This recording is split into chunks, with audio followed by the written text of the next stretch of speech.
Maple syrup was discovered by North American First Nations many hundreds of years ago. One of the teachings that's been passed down through the generations is that they simply watch the birds and the animals. In season, when the temperature's right, if you take your axe, put a cut in the tree, and you pick a stick up off the ground, and you put it in the cut, and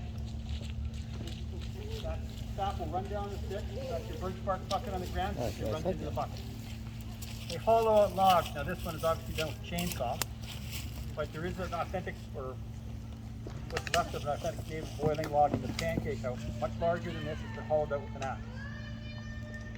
And they would fill it with their raw sap, or even just their water for cooking.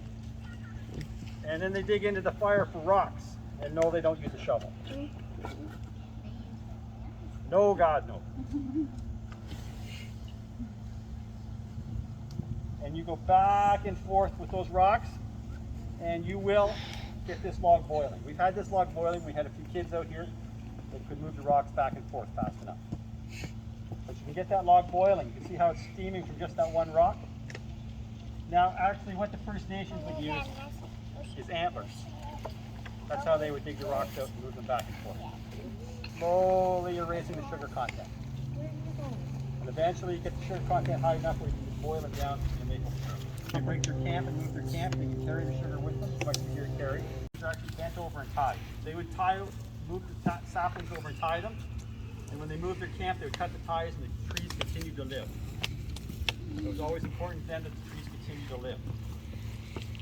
The next generation of maple syrup production, when the settlers came over, the Europeans came over to North America, they brought their big iron cauldrons with them. Yeah. The advantage of a cauldron like this is you can focus the heat more and you can boil faster. And the name of the game is how fast you can boil. They're probably maple syrup. Where?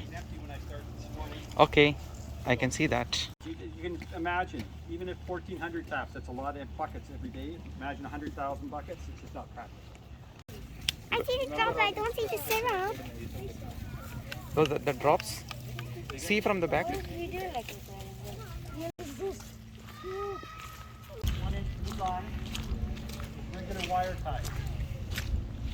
There's 1 inch blue line, there's trunk line that goes right down to the middle. That is cool, that. Very cool. Okay.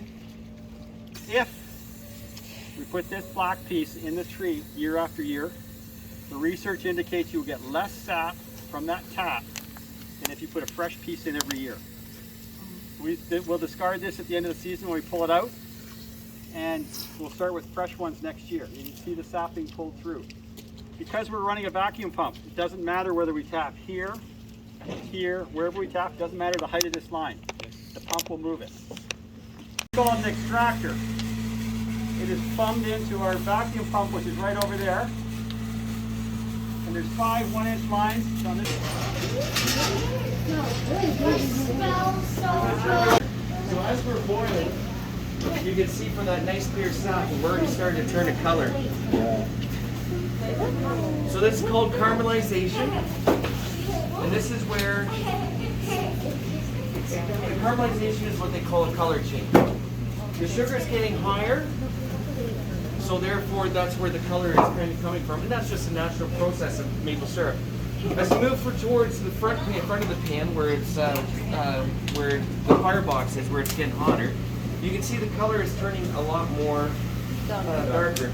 So if we go to the very front of the pan, that's as close to maple syrup as what we have right now. It's become very dark now. So as we're boiling, the color's going up, the sugar content's getting higher. And that higher sugar content is also making the sap thicker. So because it's thicker, it's getting more dense, and it's actually holding back the lighter syrup. Or the lighter sap, I should say, not syrup.